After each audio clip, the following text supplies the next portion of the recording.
আমার হাতে দেখতে পাচ্ছেন একদম নিউ ফ্রেশ পাসপোর্ট। এই পাসপোর্টটা আমি অ্যাপ্লাই করেছি এবং এই পাসপোর্টটি আমার কিন্তু মাত্র 10 দিনের মধ্যে আমি হাতে পেয়ে গেছি, তাও আবার বাই পোস্টের মাধ্যমে বাড়িতে বসে।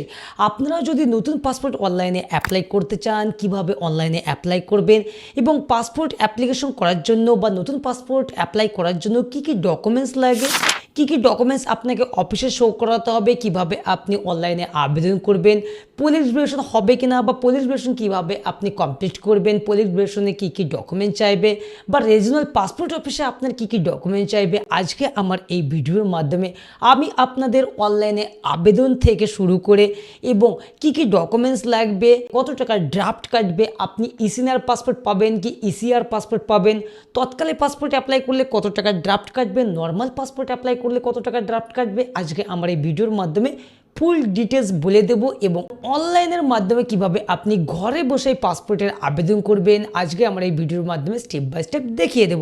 পাসপোর্ট অ্যাপ্লিকেশন করার জন্য আপনি প্রথমে পাসপোর্ট সেবা পোর্টালটি ওপেন করে নেবেন। তো আপনার যদি রেজিস্টার থাকে, এই পাসপোর্ট সেবা পোর্টাল যদি রেজিস্টার থাকে তাহলে রেজিস্টারে আপনি লগ ইনে ক্লিক করবেন, যদি না থাকে তাহলে রেজিস্টারে ক্লিক করবেন। রেজিস্টারে ক্লিক করার পর এখানে প্রথমে আসবে আপনার পাসপোর্টের যে অফিস রয়েছে, সেই অফিস কিন্তু আপনাকে এখানে চুজ করতে হবে। পাসপোর্ট অফিস চুজ করে নেবেন। চুজ করার পর আপনি কি করবেন, তারপর ফুল নেম, আপনার ইমেল আইডি এবং ইমেল আইডি যদি আপনি আইডি হিসেবে ব্যবহার করতে চান তাহলে রাখতে পারেন, ইয়েস করতে পারেন, না হলে আপনি ম্যানুয়াল আইডিও কিন্তু এখানে চুজ করতে পারেন। তারপর এখানে আপনার পাসওয়ার্ড ক্রিয়েট করতে হবে। আপনার একটি মনে রাখার মতো একটি পাসওয়ার্ড ক্রিয়েট করে নেবেন। তারপর সাইন আপে ক্লিক করবেন। সাইন আপে ক্লিক করার সাথে সাথে আপনার মোবাইলে কিন্তু একটি ওটিপি আপনার ইমেল আইডিতে একটি ওটিপি যাবে। সেই ওটিপিটা বসালেই কিন্তু আপনি তারপর সাইন আপে ক্লিক করবেন, আপনারা কিন্তু রেজিস্টার কমপ্লিট হয়ে যাবে। আমার যেহেতু অলরেডি রেজিস্টার রয়েছে আমি কি করব, সাইন ইনে ক্লিক করব। সাইন ইনে ক্লিক করার পর এখানে আমার যে আইডি রয়েছে, আমি যে আইডি ক্রিয়েট করেছি সেই আইডিটা এখানে বসিয়ে দেব এবং আমি কন্টিনিউ ক্লিক করব। কন্টিনিউ ক্লিক করার পর এখানে আমি রেজিস্টারের সময় যে পাসওয়ার্ডটি ক্রিয়েট করেছিলাম সেই পাসওয়ার্ডটি কিন্তু এখানে আমি বসিয়ে দেব এবং বসানোর পর নিচে যে সাইন ইন অপশন রয়েছে এই সাইন ইনে ক্লিক করব। সাইন ইনে ক্লিক করার সাথে সাথে আমার কিন্তু পাসপোর্ট সেবার যে মেন ড্যাশবোর্ড রয়েছে সেই ড্যাশবোর্ড কিন্তু আমার খুলে যাবে। তো আমার ড্যাশবোর্ড খুলে গেছে এবং আমি এখানে কোথায় যাব, আমি যেহেতু নতুন পাসপোর্ট অ্যাপ্লাই করব তো আমি এখানে সার্ভিসে যাব। সার্ভিসে যাওয়ার পর এখানে দেখুন অনেক অপশন রয়েছে। আপনি ফার্স্টে যেটা রয়েছে অ্যাপ্লাই ফর ফ্রেশ পাসপোর্ট বা রিইস্যু অফ পাসপোর্ট, তো আমি এখানে ক্লিক করব। আমি যেহেতু নতুন পাসপোর্ট ফ্রেশ পাসপোর্ট অ্যাপ্লাই করব আমি এখানে অ্যাপ্লাই করব এবং এখানে কোনো কিছুতে হাত দেবেন না, জাস্ট আপনি স্কিপ ফর নাওয়ে ক্লিক করবেন। স্কিপ ফর নাওয়ে ক্লিক করার পর এখানে পাসপোর্ট অফিস চুজ হয়ে থাকবে, তারপর নেক্সটে ক্লিক করবেন। নেক্সটে ক্লিক করার পর এবার আসছে আপনার পাসপোর্ট টাইপ। এখান থেকে আপনাকে পাসপোর্ট টাইপ চুজ করে নিতে হবে। ফ্রেশ পাসপোর্ট অ্যাপ্লাই করতে চাইছেন না রিইস্যু। আমি যেহেতু ফ্রেশ পাসপোর্ট মানে নতুন পাসপোর্ট অ্যাপ্লাই করব তো আমি ফ্রেশে অ্যাপ্লাই চুজ করলাম এবং এখানে রয়েছে টাইপ অফ অ্যাপ্লিকেশন দুই ধরনের, তৎকালে আর নর্মালে। যদি আপনি নর্মালে অ্যাপ্লিকেশন করতে চান তাহলে নর্মাল সিলেক্ট করবেন, যদি আপনি তৎকালে অ্যাপ্লাই করতে চান তাহলে কিন্তু তৎকাল সিলেক্ট করবেন। আমি যেহেতু তৎকালে অ্যাপ্লাই করব আমি তৎকাল সিলেক্ট করে নিলাম এবং নিচে আসুন টাইপ অফ পাসপোর্ট বুকলেট। আপনি যে পাসপোর্টের বইটি হবে সেটা কত পেজে নিতে চাইছেন, 36 পেজ না 60 পেজের। 60 পেজ যদি হয় তাহলে কিন্তু আপনার আরও এক্সট্রা 500 টাকার ড্রাফট কাটাতে হবে। এবং এখানে যেটা বলা হয়নি, নর্মাল পাসপোর্টে অ্যাপ্লাই করলে আপনি যদি নর্মালে অ্যাপ্লাই করেন তাহলে কিন্তু আপনার 1500 টাকার ড্রাফট কাটতে হবে। যদি আপনি তৎকালে অ্যাপ্লাই করেন তাহলে কত টাকা চার্জ কাটবে, 3500 টাকার ড্রাফট কাটতে হবে। আমি যেহেতু তৎকালে অ্যাপ্লাই করছি সেই ক্ষেত্রে আমাকে কিন্তু 3500 টাকা পে করতে হবে। আর আমি যদি 36 পেজ চুজ করি তাহলে কিন্তু ওই 3500-এর মধ্যে হয়ে যাবে। যদি আমি 60 পেজের পাসপোর্ট নিতে চাই তাহলে কিন্তু আরও 500 টাকা আমাকে ভরতে হবে। তো আমি 60 পেজ নেবো না, আমি 36 পেজই চুজ করলাম এবং সেভ অ্যান্ড নেক্সটে ক্লিক করব। সেভ অ্যান্ড নেক্সটে ক্লিক করার পর এখানে আসবে অ্যাপ্লিক্যান্ট ডিটেলস, মানে আপনার ডিটেলস কিন্তু এই পেজটিতে পুরো যেখানে যেমন রয়েছে ভরতে হবে। তো আমি ভরে দেখে দিচ্ছি কিভাবে আপনারা এই ডিটেলসগুলো ইনপুট করবেন। প্রথমে কি বলছে, গিভেন নেম। গিভেন নেম আপনার নামের ফার্স্ট এবং মিডল নেম এই একই ঘরে বসাতে হবে। আমার নাম যেহেতু জসিম, আমি জসিম বসালাম। যদি আমার মিডল নেম থাকতো উদ্দিন তাহলে কিন্তু এখানেই প্রেস মেরে বসে দিতাম, বুঝতে পারলেন? তো আমি এখানে জসিম বসে দিলাম। তারপর আমি সারনেমটি এখানে বসাবো, সারনেম ঘরে বসাবো। তারপর আমি এখান থেকে আমার জেন্ডার চুজ করব। তারপর আমি কখনো নাম চেঞ্জ করেছি কিনা, নো। তারপর এখানে আমার অন্য নামে ডাকা হয় কিনা এই সমস্তগুলো নো করব। এবং আপনার ডেট অফ বার্থটি এই ক্যালেন্ডার থেকে চুজ করে নেবেন। আমি আমার ডেট অফ বার্থটি এখানে বসে দিলাম। তারপর is your place of birth out of India, no করবেন। এবং আপনার যে প্লেস অফ বার্থ রয়েছে সেই প্লেস অফ বার্থটি কিন্তু এখানে বসাতে হবে। প্লেস অফ বার্থ আপনার জন্মের জায়গা, মানে আপনি কোন জায়গাতে জন্মেছেন। আপনার বার্থ সার্টিফিকেট কিন্তু থাকে, আপনার যদি বার্থ সার্টিফিকেট থাকে তাহলে কিন্তু সেখানে দেওয়া থাকবে। আর একটা কথা বলে দিই, আপনার বার্থ সার্টিফিকেট যদি ওল্ড হয় অবশ্যই কিন্তু আপনি ডিজিটাল করে নেবেন। ওকে, তো আমি আমার প্লেস অফ বার্থটি এখানে বসে দিচ্ছি। তো আমি প্লেস অফ বার্থ বসে দিলাম এবং আমার স্টেট এখান থেকে চুজ করে নেব। তারপর আমি আমার ডিস্ট্রিক্টটা চুজ করে নেব। তারপর আমি আমার ম্যারিটাল স্ট্যাটাস, এখানে দেখুন ম্যারিটাল স্ট্যাটাস মানে আপনি ম্যারিড, আনম্যারিড, সেপারেট, উইডো যেটা হবেন সেটা চুজ করে নেবেন। আমি সিঙ্গেল চুজ করছি, আপনি যদি ম্যারিড হন তাহলে কিন্তু এখান থেকে ম্যারিড চুজ করবেন। আর একটা কথা, যদি ম্যারিড হয়ে থাকেন তাহলে কিন্তু আপনাকে ম্যারিজ সার্টিফিকেট অবশ্যই শো করাতে হবে।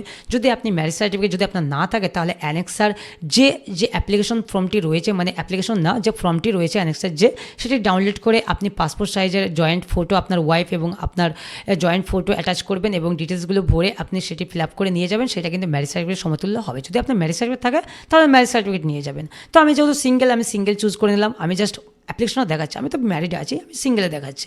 তো citizen of India by birth choose করব। তারপর আমার প্যান কার্ড রয়েছে, আমি কিন্তু এখানে আমার প্যান কার্ড নম্বরটি এখানে বসিয়ে দেবো এবং তারপর আমি আমার ভোটার কার্ড নম্বরটি এই ঘরে আমি বসিয়ে দেবো। আপনার ভোটার কার্ড নম্বরটি আপনি বসিয়ে দেবেন। ওকে, তারপর কি বলছে এখানে আসুন, এমপ্লয়মেন্ট টাইপ, আপনি কোন ধরনের কাজ করেন।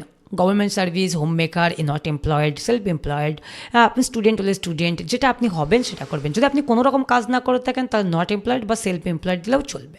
আমি সেলফ এমপ্লয়েড বসে দিলাম এবং এখানে আপনার যেটা রয়েছে either of parents in case minor, এটা নো করবেন। এবং তারপরে আছে এডুকেশন কোয়ালিফিকেশন, আপনি পড়াশোনা কতদূর করেছেন। আপনি যদি মাধ্যমিক পাস হয়ে থাকেন বা 12 ক্লাস পাস হয়ে থাকেন, তাহলে 10 পাস অ্যান্ড অ্যাবভ চুজ করবেন। যদি আপনি গ্র্যাজুয়েশন হয়ে থাকেন তাহলে নিচেরটা গ্র্যাজুয়েশন চুজ করবেন। যদি আপনি 8 পাস বা 9 পাস হয়ে থাকেন তাহলে বিটুইন 8 অ্যান্ড 9 স্ট্যান্ডার্ড, এবং তারও নিচে হলে এটা চুজ করবেন 7 অর লেস। তো আমি যেহেতু 12 পাস রয়েছে আমি এটা 10th অ্যান্ড অ্যাবভ চুজ করে নিলাম।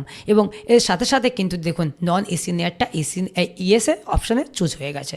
এবার এখানে আসুন, ভিজিবল ডিস্টিংগুইশিং মার্ক, আপনার যদি শরীরে কোনো রকম আইডেন্টিফিকেশন মার্ক থাকে তাহলে এখানে বসাতে পারেন, যেমন মোল, কাটা দাগ, কোনো ব্ল্যাক দাগ, কোনো কিছু থাকলে আপনি বসাতে পারেন। আমার যদি নেই আমি বসাচ্ছি না, এটা অপশনাল, না দিলেও চলবে। তারপর এখানে আধার কার্ড নম্বর, এখানে ইফ অ্যাভেলেবেল বলেছে, যদিও ইফ অ্যাভেলেবেল বলেছে অবশ্যই আপনি আপনার আধার কার্ড নম্বরটি এখানে বসাবেন। ওকে, তো আমি আমার আধার কার্ড নম্বরটি এখানে বসিয়ে দিচ্ছি। আধার কার্ড নম্বর বসানোর পর আমি এখানে কি করব, আমি আই অ্যাগ্রি চেকবক্সে ক্লিক করব এবং সেভ অ্যান্ড নেক্সটে ক্লিক করব। সেভ অ্যান্ড নেক্সটে ক্লিক করার পরে এবার আসবে ফ্যামিলি ডিটেলস। এই ফ্যামিলি ডিটেলস কী আছে, আপনার বাবার নাম এবং বাবার সারনেম, মায়ের নাম, মায়ের সারনেম, এবং লিগ্যাল গার্জেন হিসাবে আপনার বাবা যদি বেঁচে থাকে তাহলে বসাবেন, যদি না থাকে না বসালেও চলবে, কিন্তু বাবার নাম এবং মায়ের নাম বসাতেই হবে। যদি আপনি ম্যারিড হতেন তাহলে কিন্তু এখানে পাউস নেম থাকতো, পাউস নেমও বসাতে হতো। তো আমি আমার বাবার নাম এবং মায়ের নাম এখানে বসে নিচ্ছি। আমি গার্জেন হিসাবে আমার বাবার নামে আমি বসে দিচ্ছি এবং সেভ অ্যান্ড নেক্সটে ক্লিক করব। সেভ অ্যান্ড নেক্সটে ক্লিক করার পর এবার আসবে আপনার অ্যাড্রেস ডিটেলস। এটা কিন্তু খুবই ভাইটাল, আপনি ভালো করে দেখে নিন। আমি কিন্তু আরেকবার দেখে বলে দিচ্ছি। এখানে অ্যাড্রেস ডিটেলসে কী রয়েছে, এখানে house number and street name রয়েছে। স্ট্রিট নেম যদি আপনি আরবান এরিয়া থেকে হন বা শহর এরিয়া থেকে হন তাহলে হাউস নাম্বার, স্ট্রিট নেম এগুলো বসাবেন। যদি আপনি ভিলেজ এরিয়া থেকে হন তাহলে আমি যেভাবে বলছি সেইভাবে আপনি বসাবেন। প্রথমে VILL ভিলেজ আপনি বসিয়ে আপনার গ্রামের নামটি পাশে বসাবেন। তারপর বসে একটু প্রেস দিয়ে আপনি পোস্ট অফিস বলে আপনি আপনার পোস্ট অফিসটা এই একই ঘরে কিন্তু বসিয়ে দেবেন। ওকে, আমি কিন্তু এই একই ঘরে আমার ভিলেজ অ্যান্ড পোস্ট অফিস বসালাম এবং এখানে যে ভিলেজ, টাউন অ্যান্ড সিটি বলেছে এখানে কি করবেন, আপনি আপনার পিএসটা বসাবেন। বুঝতে পারলেন? পিএস বসানোর পর তারপর আপনি পিনকোড বসাবেন। পিনকোড বসানোর পর তারপর এখান থেকে আপনি আপনার স্টেটটা চুজ করে নেবেন। আমি যেভাবে অ্যাড্রেস বসাতে বলছি এইভাবে বসাবেন। আমি কিন্তু একদম সঠিকভাবে বলছি যে অ্যাড্রেসটা খুবই সুন্দর আপনার পাসপোর্টে উঠে আসবে। আমি প্রায় হাজার পাসপোর্ট অ্যাপ্লিকেশন করেছি 11 বছর ধরে, তো আমি সেই ক্ষেত্রে আমার একটু অভিজ্ঞতাও রয়েছে। আমি সেই জন্যই বলছি আপনি এইভাবে বসাবেন। ওকে, তো আমি এখান থেকে স্টেট চুজ করে নিলাম এবং আমি এখানে ডিস্ট্রিক্টটা চুজ করে নিচ্ছি এবং এখান থেকে পুলিশ স্টেশনটা আমি চুজ করে নেব এবং আমার ফোন নাম্বারটা এখানে বসাবো উইদাউট কান্ট্রি কোড ছাড়া। আমি আমার ফোন নাম্বারটাই বসাবো, এখানে কোনো কান্ট্রি কোড যেমন আমাদের +9 মতো আছে আমি বসাবো না। তারপর এখানে কিন্তু আপনাকে একটা ভ্যালিড ইমেল, আপনার ইমেল আইডি কিন্তু এখানে বসাতে হবেই। যেহেতু কেন বসাতে হবে, আপনার ডিটেলস কিন্তু পিএসকে থেকে বা আরপিও থেকে আপনার ডিটেলস কিন্তু ইমেলে কিন্তু সেন্ড করবে, সেই কারণে আপনি ভ্যালিড ইমেল আইডি বসাবেন। আমি ইমেল আইডি বসে দিলাম এবং এখানে ইজ পার্মানেন্ট অ্যাড্রেস অ্যাভেলেবল এটাকে ইয়েস করবেন এবং আবারও permanent address and same present address একই ইয়েস করবেন। তারপর আপনি সেভ অ্যান্ড নেক্সটে ক্লিক করবেন। সেভ অ্যান্ড নেক্সটে ক্লিক করার পর এখানে ওকে আসবে, ওকেতে ক্লিক করবেন। ওকেতে ক্লিক করার পর এখানে আসবে এমার্জেন্সি কন্ট্যাক্ট। এই এমার্জেন্সি কন্ট্যাক্টে কিন্তু অনেকেই গড়বড় করে ফেলে। এমার্জেন্সি কন্ট্যাক্ট কার ডিটেলস দেবো, কোনো রকম প্রবলেম নেই, আপনি আপনার নামে এখানে ঢেলে দেবেন, তার সঙ্গে কিন্তু অ্যাড্রেসটাও পাশে বসিয়ে দেবেন। বুঝতে পারলেন? আপনি আপনার বাবার নামও বসাতে পারেন, আপনার দাদার নামও বসাতে পারেন, আপনার ফ্রেন্ডসদের নামও বসাতে পারেন, যে কোনো একজনের নাম দিলেই চলবে, আপনার নিয়ারেস্ট কারোর। তো আমি আমার নামে বসে দিচ্ছি, আপনি কি করবেন, আপনার নামে বসে দিলেন এবং প্রেস দিয়ে আপনার যে অ্যাড্রেস রয়েছে আপনার পুরো অ্যাড্রেসটা কিন্তু এখানে বসিয়ে দেবেন। আমি বসে দিচ্ছি। তারপর আপনি আপনার ফোন নাম্বারটা এখানে বসাবেন বা আপনার ফ্যামিলির ফোন নাম্বারও বসাতে পারেন এবং ইমেল আইডি চেয়েছে, ইমেল আইডি ম্যান্ডেটরি না দিলেও চলবে, আমি বসাচ্ছি না। তারপর সেভ অ্যান্ড নেক্সটে ক্লিক করব। সেভ অ্যান্ড নেক্সটে ক্লিক করার পর এবার আসবে আপনার আদার্স ডিটেলস। এই আদার্স ডিটেলসটা কি, আপনি কখনো পাসপোর্ট অ্যাপ্লাই করেছেন কিনা, আপনি এর আগে পাসপোর্ট যদি অ্যাপ্লাই করে থাকেন আপনার পাসপোর্ট হোল্ড হয়েছিল কিনা। তো আমার যেহেতু কোনো কিছু অ্যাপ্লাই করা নেই, আমি জাস্ট এগুলো সব নো সিলেক্ট করব। আমি এবার সেভ অ্যান্ড নেক্সটে ক্লিক করব। সেভ অ্যান্ড নেক্সটে ক্লিক করার পর এবার আসবে আপনার আদার্স ডিটেলস। আদার্স ডিটেলসটা কী আছে, এখানে রয়েছে সমস্ত অপশন যা যা বলেছে আপনি পড়ে নেবেন, পড়তে পারেন। এখানে রয়েছে ক্রিমিনাল রেকর্ডের ব্যাপারে, মানে আপনার নামে কোনো রকম ক্রিমিনাল রেকর্ড রয়েছে কিনা, আপনার নামে কোনো রকম থানায় কেস রয়েছে কিনা। যদি আপনার নামে কোনো রকম কেস থাকে বা ক্রিমিনাল রেকর্ড থাকে, সেটি যদি কমপ্লিট না হয়ে থাকে তাহলে কিন্তু আপনি যদি পাসপোর্ট অ্যাপ্লাই করেন তাহলে কিন্তু আপনার পুলিশ প্রশাসন হোল্ড হয়ে যাবে। বুঝতে পারলেন? সেই ক্ষেত্রে আমি জানি আপনার কোনো রকম ক্রিমিনাল রেকর্ড নেই, আপনি কি করবেন, সমস্ত অপশনগুলো নো সিলেক্ট করে সেভ অ্যান্ড নেক্সটে ক্লিক করবেন। এইবার আসুন আপনি পাসপোর্ট প্রিভিউ অপশন, মানে এখানে আপনার পাসপোর্টের প্রিভিউ দিয়ে দিয়েছে, হুবহু যেমন পাসপোর্টটি আসবে এই ডিটেলসগুলোও থাকবে, কিন্তু আপনি ভালো করে দেখে নেবেন। এখান থেকে আপনার নাম, আপনার টাইটেল, আপনার ডেট অফ বার্থ, এখানে আপনার প্লেস অফ বার্থ, আপনার গার্জেন নেম মানে আপনার ফাদার নেম, মাদার নেম, আপনার ভিলেজ, আপনার পোস্ট অফিস, আপনার পিএস, আপনার পিন, আপনার স্টেট, আপনার কান্ট্রি, এই সমস্ত কিছু দেখে নেবেন। এখানে কোনো রকম ভুল রয়েছে কিনা বা কোনো রকম মিস্টেক রয়েছে কিনা। যদি কোনো রকম ভুল ইনপুট করে থাকেন তাহলে নিচে যে প্রিভিয়াস অপশন রয়েছে এই প্রিভিয়াসে ক্লিক করে আপনি কিন্তু সেখানে ব্যাক গিয়ে আবার সমাধান করে সেভ অ্যান্ড নেক্সট করে আপনি আবার এখানে আসতে পারবেন। তো আমার যেহেতু কোনো রকম প্রবলেম নেই, আমি আই অ্যাগ্রি চেকবক্সে ক্লিক করে সেভ অ্যান্ড নেক্সটে ক্লিক করছি। সেভ অ্যান্ড নেক্সটে ক্লিক করার পর এবার আসবে আপনার ডকুমেন্ট চুজিং, মানে আপনাকে কিন্তু আপনার বার্থ প্রুফ, আপনার রেসিডেন্টাল অ্যাড্রেস প্রুফ এবং আপনি যে পাসপোর্টটি নন এসএনআর ক্যাটাগরিতে চুজ করলেন সেটি প্রমাণ হিসাবে ডকুমেন্ট চুজ করতে হবে। প্রথমে আসুন বার্থ প্রুফ হিসাবে, প্রুফ অফ বার্থ হিসাবে এখানে বার্থ সার্টিফিকেট রয়েছে, বিভিন্ন অপশন রয়েছে, transfer of school living certificate, matriculation certificate. আপনার যদি বার্থ সার্টিফিকেট থাকে তাহলে বার্থ সার্টিফিকেট চুজ করে নেবেন, আমার যেহেতু রয়েছে আমি বার্থ সার্টিফিকেট চুজ করে নিলাম। তারপর এখানে আসুন প্রুফ অফ রেসিডেন্টাল অ্যাড্রেস হিসাবে আপনি কী ডকুমেন্টস দেবেন। এখানে অনেকই অপশন রয়েছে, যেমন ব্যাংকের পাসবুক রয়েছে, আপনার আধার কার্ড রয়েছে, আপনার গ্যাস ইলেকট্রিসিটি বিল, আপনার প্যান কার্ড, আপনার এসটিএসসি সার্টিফিকেট, এই সমস্ত রয়েছে। আমার যেহেতু আধার কার্ড রয়েছে আমি আধার কার্ডটি চুজ করে নিলাম। তারপর এখানে প্রুফ অফ ইসিএনআর প্রুফ হিসাবে আপনাকে একটি ডকুমেন্ট সিলেক্ট করতে হবে। আপনি যে পাসপোর্টটি নন এসএনআর ক্যাটাগরিতে চুজ করলেন, হ্যাঁ, যেহেতু আমি 10 পাস চুজ করেছি নন এসএনআর ক্যাটাগরি, তো আমি এখান থেকে আমার matriculation and higher second education pass সার্টিফিকেটটা চুজ করে নেব। আপনার আদার্স সার্টিফিকেট থাকলে আদার্সগুলো শো করতে পারেন। তো আমার যেহেতু এটাই রয়েছে আমি এটাই চুজ করব, আপনিও এটাই চুজ করবেন, ওকে, ম্যাট্রিকুলেশন থাকলে। তারপর এখানে যে অ্যানেক্সার ডিটেলসগুলো রয়েছে এগুলো কোনো রকম আপনাকে কিছু করতে হবে না। আপনি কিন্তু একটি এই ওয়েবসাইট থেকে আন্ডারটেকিং একটি ফর্ম আসবে, আন্ডারটেকিং ফর্মটি ডাউনলোড করবেন। সেটি কিন্তু তৎকাল পাসপোর্ট অ্যাপ্লাই করলে সেটি লাগে অফিসের সময়ে, যদি নাও নিয়ে যান সমস্যা নেই। ওখান থেকে যদি বলে আন্ডারটেকিং ফর্মটি লাগবে তাহলে আপনি বাইরে কোনো দোকান থেকে, সাইবার ক্যাফ থেকে বা অফিস থেকে আপনার দিয়ে দেবে, সেখান থেকে আপনি ফিল করে একটু আপনার ডিটেলসগুলো ভরে আপনি জমা দিয়ে দেবেন। তো আমি এখানে আই অ্যাগ্রি চেক বক্সে ক্লিক করব এবং প্লেসের হিসাবে আমি আমার ভিলেজ নেম বা আমার ব্লকের নামটি বসে দিচ্ছি। তারপর আমি এখানে সেভে ক্লিক করব। সেভে ক্লিক করার পর এখানে ওকে অপশন আসবে, আমি ওকে অপশনে ক্লিক করব এবং ওকে অপশনে ক্লিক করার পর এখানে দেখুন সাবমিট অপশন রয়েছে। আমি যদি সাবমিট অপশনে ক্লিক করি আমি কিন্তু আর ব্যাক যেতে পারবো না। সেই ক্ষেত্রে আমি একবার কি করব, আমি প্রিভিউ ক্লিক করব। প্রিভিউ ক্লিক করলে কি হবে, আমি যে ডিটেলসগুলো ইনপুট করেছি পুরো ডিটেলসগুলো কিন্তু এখানে শো করছে। আমি একবার দেখে নেব আমার সমস্ত ডিটেলস ঠিক রয়েছে কিনা।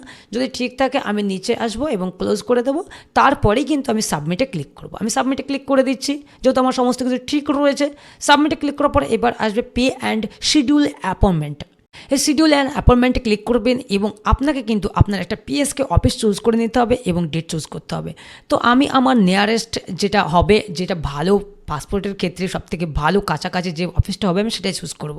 তো আমি বহরমপুর চুজ করে নিলাম এবং এখানে ক্যালেন্ডার থেকে আমার যে ক্যালেন্ডার রয়েছে এই ক্যালেন্ডার থেকে আমি যে সবুজ কালারের যে ডেটগুলো রয়েছে এই ডেটগুলোতেই কিন্তু আমি অফিস করতে পারবো এবং আমি চুজ করে অ্যাপয়েন্টমেন্ট চুজ করতে পারবো।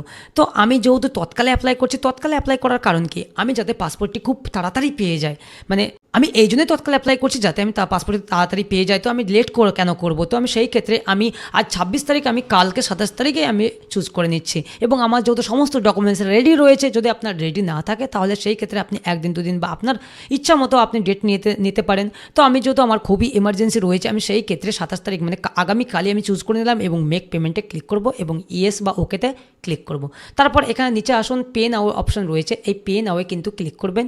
পে নাওয়ে ক্লিক করার পর সোজা কিন্তু আপনার পেমেন্ট অপশনে চলে যাবে। দেখুন আমার কিন্তু পেমেন্ট অপশনে চলে এসেছে। এখান থেকে আমি নেট ব্যাঙ্কিং, ডেবিট কার্ড, যা ইচ্ছা ইউপিআই আপনি পেমেন্ট করতে পারেন। আমি ইউপিআই চুজ করে নিচ্ছি, ইউপিআই সব থেকে সুবিধা।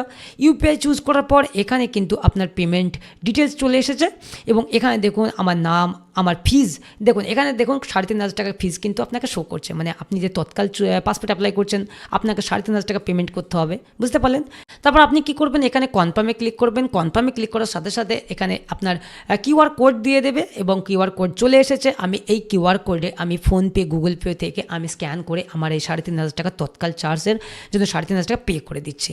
তো পে করে দেওয়ার পর তো আমার পে কমপ্লিট এবং আমার কিন্তু অ্যাকনোলেজমেন্ট চলে আসবে। আমি এই অ্যাকনোলেজমেন্টটা আমি একটা প্রিন্ট করে নেব, ডাউনলোড করে আমি প্রিন্ট করে নেব। এই অ্যাকনোলেজমেন্ট প্রিন্ট করে আমি সাথে করে নিয়ে যাব কোথায়, আমি যে পাসপোর্ট অফিস চুজ করলাম সেইখানে বহরমপুর চুজ করলাম, যে টাইমে পড়েছে আমি সেই টাইমে বা সেই ডেটে আমাকে যেতে হবে। কি নিয়ে যেতে হবে সাথে তৎকালের জন্য, আপনি নর্মালে করুন, তৎকালে করুন, যাতেই করবেন আপনাকে কিন্তু ডকুমেন্টস হিসাবে আপনার Aadhaar card, voter card, PAN card, আপনার বার্থ সার্টিফিকেট, আপনি যদি 10 পাস হয়ে থাকেন তাহলে 10 পাস সার্টিফিকেট, এই সমস্ত ডকুমেন্টস আপনাকে কিন্তু অরিজিনাল নিয়ে যেতে হবে, বুঝতে পারলেন। আপনি চাইলে আপনার ড্রাইভিং লাইসেন্স, আপনার ব্যাংকের পাসবুক এবং এগুলো আদার্স আপনার আরও ডকুমেন্টস থাকলে সেগুলো সাথে করে নিয়ে যেতে পারেন এবং আপনার পিতা এবং মাতার মানে আপনার বাবা মায়ের আধার, ভোটার এগুলো ডকুমেন্টসগুলো সাথে করে নিয়ে যাবেন। কোনো রকম মিস্টেক করবেন না, অরিজিনাল নিয়ে যেতে ভুলবেন না। তো আপনি যেটা অ্যাকনোলেজমেন্টটা ডাউনলোড করলেন এই অ্যাকনোলেজমেন্টটা প্রিন্ট করে নেবেন এবং আপনার সমস্ত ডকুমেন্টস অরিজিনাল নিয়ে আপনি যে পাসপোর্ট অফিসে আপনি অ্যাপয়েন্টমেন্ট চুজ করলেন সেই অফিসে যাবেন। সেখান থেকে ডকুমেন্টস আপনাকে ভেরিফাই করবে, সমস্ত ডকুমেন্টস ভেরিফাই করে আপনার ফাইল গ্র্যান্টেড হয়ে যাবে। গ্র্যান্টেড হয়ে যাওয়ার পর আপনি চলে আসলেন, তারপরে 3 থেকে 4 দিনের মধ্যেই কিন্তু আপনি দেখবেন আপনার পাসপোর্ট বাইপোস্টের মাধ্যমে আপনি বাড়িতে বসেই পেয়ে যাবেন।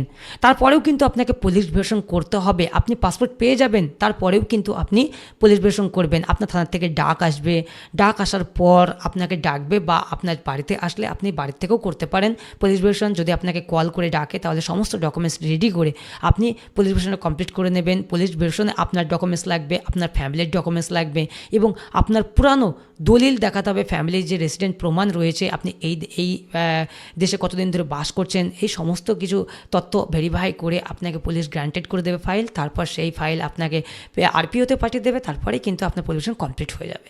তো বন্ধুরা এই ছিল আজকের ভিডিও। তৎকাল পাসপোর্ট অ্যাপ্লিকেশন কিভাবে করবেন দেখলেন, কিভাবে অ্যাপ্লিকেশন করতে হয়, কি ডিটেলস ইনপুট করতে হবে, কি ডিটেলস আপনাকে কি ডকুমেন্টস লাগবে, কিভাবে আপনি অ্যাপয়েন্টমেন্ট স্লট বুক করবেন, সমস্ত কিছু দেখলেন। তো বন্ধুরা আমার ভিডিও যদি আপনার ইনফরমেটিভ মনে হয় এবং আপনার যদি উপকারে লাগে অবশ্যই আমার চ্যানেলটাকে সাবস্ক্রাইব করবেন, সাবস্ক্রাইব করতে ভুলবেন না, ভিডিও লাইক শেয়ার করবেন। আর হ্যাঁ, আপনাদের কোনো রকম ডাউট থাকলে বা কোনো রকম কোনো জিজ্ঞাসা থাকলে অবশ্যই আমার কমেন্ট সেকশনে জানাবেন। আমি অবশ্যই আপনাদেরকে হেল্প করব, গাইড করব, সমস্ত প্রশ্নের উত্তর দেওয়ার চেষ্টা করব। ভালো থাকবেন, সুস্থ থাকবেন।